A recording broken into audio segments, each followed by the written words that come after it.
GMAT all day. For the last two videos in the quadratic equation section, we will be talking about difference of squares. Difference of squares is that important that I've made two videos dedicated to it.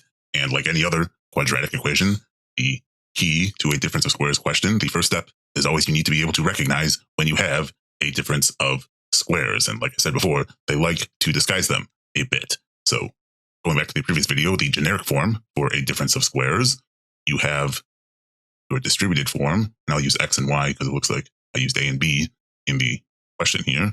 So the distributed form for a difference of squares is x squared minus y squared. That is where we get the name difference of squares.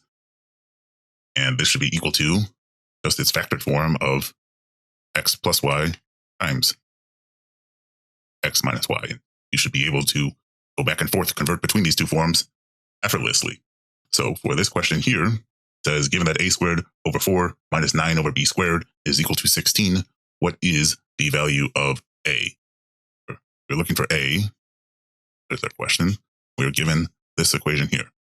A squared over 4 minus 9 over b squared is equal to 16. This is why being able to recognize difference of squares is so important, because I think most difference of squares questions are probably worth an above average amount of points.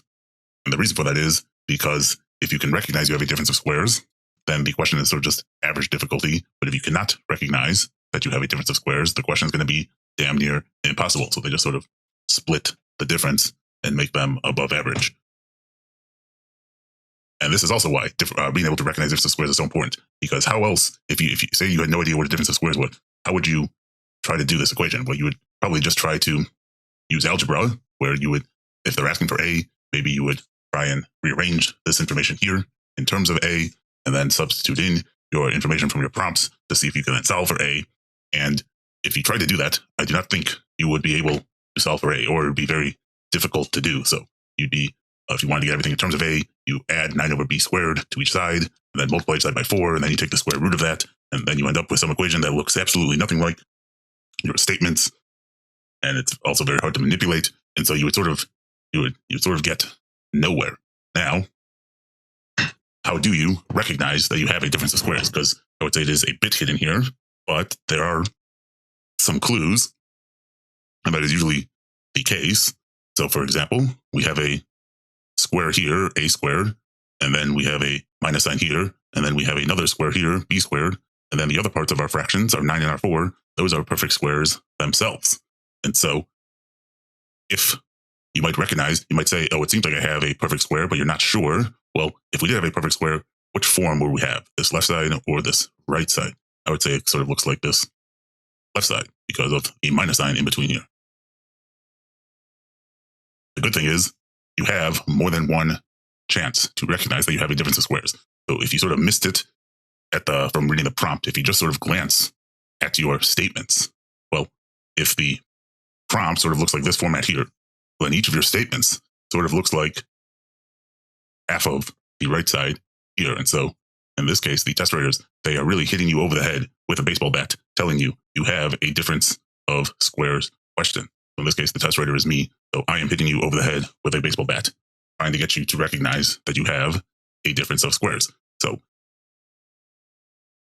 once you recognize you have one, if you have this format, it probably means you got to put it in this format. And so if you have to, for these hidden type disguised difference of squares question, if you sort of have to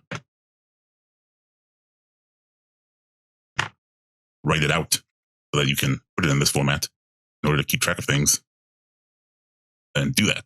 So if we have this format here, then we're saying our x squared is equal to a squared over 4. And we're saying our y squared is our 9 over b squared. Therefore, our x should be equal to the square root of this, which is just a over 2. And our y should be the square root of this, which is just 3 over b. And so if we wanted to put it in our factored form here, this equation here is really telling us that a squared over 4 minus 9 over b squared is really equal to a over 2 plus 3 over b times a over 2 minus 3 over b. And this is all equal to 16. So remember, so this isn't our question. This is given information that we are sort of rephrasing here so we can think of our question as given that a over 2 plus 3 over b times a over 2 minus 3 over b is equal to 16. What is the value of a? We're still looking for a. But I like this more because now I have my information from my prompt looking similar to the information in my statements. So statement 1 says a over 2 plus 3 over b is equal to 8, which is great because I have that exact expression right here. So this is equal to 8. What does that mean about this here? This must be equal to 2. So I know I now have two equations. So I'm just remember the goal here is still, I'm not trying to get the two sides here to be equal to each other. That is actually sort of given to me. I'm trying to solve for a here. And so I need to have two variables here. Probably need two equations. And so what are those two equations? Look at this one here, a over 2 plus 3 over b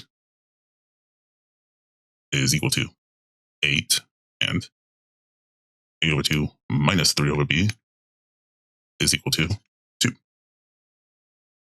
Sometimes what I see here is so people, they get really excited because they see that they have the value for a over 2 plus 3 over b, which is part of their factored difference of squares here.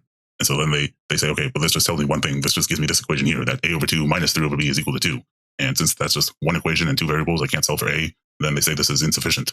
But they completely seem to gloss over the fact that you don't have one equation. You have two equations. Don't forget the equation that you were given. You also have that. And so here, our equations, they line up very nicely, but you can solve for a because I can just add these two equations and my b will cancel out. So a over 2 plus a over 2 is 2a over 2 is equal to 10. Therefore, these 2's cancel out. So a is equal to 10. And they could have asked you to solve for b as well. And it is an efficiency question. It doesn't really matter. But if we wanted to do that, what would b be? This would be 5. 3 over b would have to be equal to 3. B is equal to 1. We could test if we wanted to. That makes sense here. 10 over 2 minus 3 over 1. So 5 minus 3 is equal to 2. This works. Solve for each.